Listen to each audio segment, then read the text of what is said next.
Bonjour, je suis Yann, j'habite à Lille. Je suis sourd, malentendant, je travaille en entreprise, je suis consultant et je suis le président de l'association des devenus sourds et malentendants du Nord qui regroupe les personnes qui, par l'âge, la maladie, l'accident, perdent de l'audition.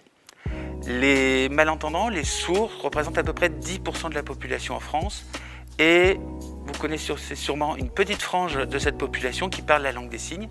Dans ce quotidien, une personne malentendante va avoir besoin d'aide, souvent d'aide technique, pour pouvoir faciliter la communication en complément de son appareillage auditif.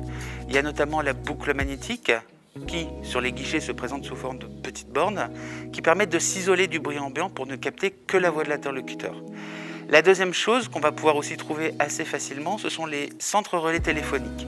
Ce sont des plateformes qui vont permettre de pouvoir téléphoner et d'avoir un retour, que ce soit par écrit ou par la langue des signes, de tout ce qui va pouvoir être dit, assurant comme cela une bonne compréhension des échanges.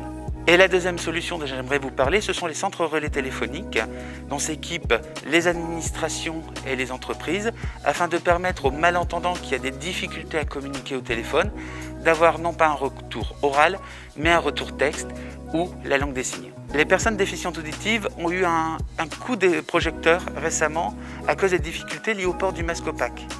On a actuellement ce genre de masques, qui sont les masques transparents, qui ne doivent pas être portés par les personnes déficientes auditives, mais portés par leurs interlocuteurs, afin de pouvoir lire sur les lèvres. En effet, beaucoup de monde, beaucoup de malentendants ont besoin de lire sur les lèvres pour compléter ce qui peut être entendu à l'oral.